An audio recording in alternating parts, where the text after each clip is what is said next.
Welcome to Pacific Love. Today I want to show you how we made this awesome PVC raft. Let's begin. To build an efficient raft, I needed to displace a bunch of water with a lightweight material. So I picked up some 10-foot sections of sewer and drainage PVC pipe in 4-inch diameter. Now this pipe is much thinner than a standard Schedule 40 pipe, therefore making it much lighter.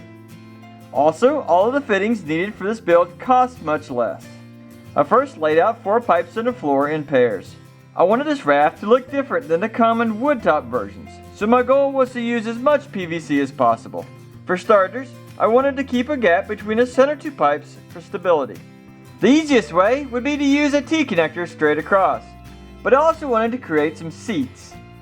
So by turning the T-connector upward and combining it with a 90-degree elbow, the connecting pipe now creates a place to sit. I cut the connecting pipe into 12 inches, which will give most people a good seat. I made 2 of these connecting seats.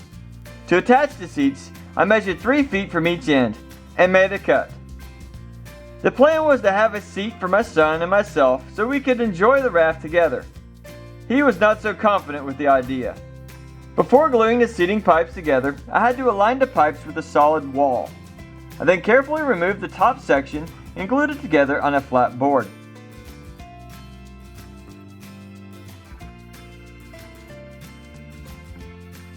I then carefully glued the top section onto the T-connectors with some 3-inch inserts. Next, I had to remove the T-connector from the center pipes to add the cement. After a few minutes, I repeated the process for the other side. The end pipes were then reconnected with cement as well. To connect the center pipes to the outer pipes, I determined bolts would work well on the ends, but that would leave the center a little weak. A threaded rod through both pipes would solve that problem. But to keep the 2 pipes strong and even, I add a coupling to the center of the outer pipes. A quick cut and some glue secured it in place. I then carefully measured exactly where each hole should be and made a mark, and drilled at each spot. A quick test fit ensured all of the holes were correct. I left the rod in place and moved to the ends. On the rear of the pipes, I glued in a small section of pipe to strengthen the rear section. The pipes were enlarged on the rear by the manufacturer, so no fittings were needed. While these started drying, I moved to the front.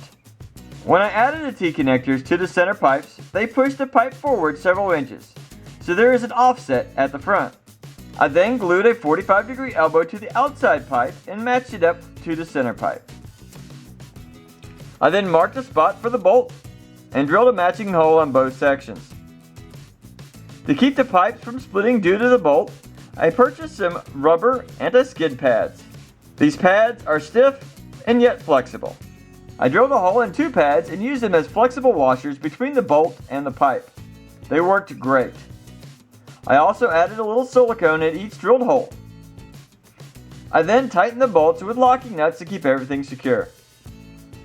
I then drilled a matching hole in the rear of the pipes and added a bolt with the pads as I did in the front.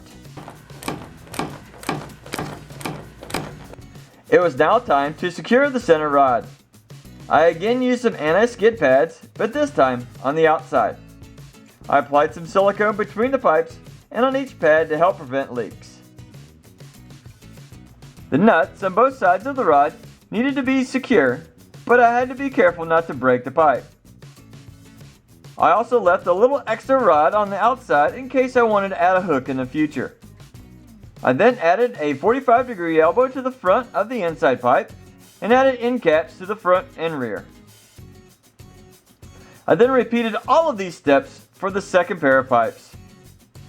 The finished product looked awesome. Now this is an awesome build. I love putting it together. It did take a little bit longer than planned to get everything fixed and measured and glued together, so I need to make sure that the PVC cement and the silicone are fully cured before I put this into the water. So you're going to have to join us in part 2. So keep an eye out for the next video where we take this out to a local lake, so either I'm going to stay dry or I'm going to be covered in some nasty lake water. We'll see what happens. So join us in the next video and have fun building.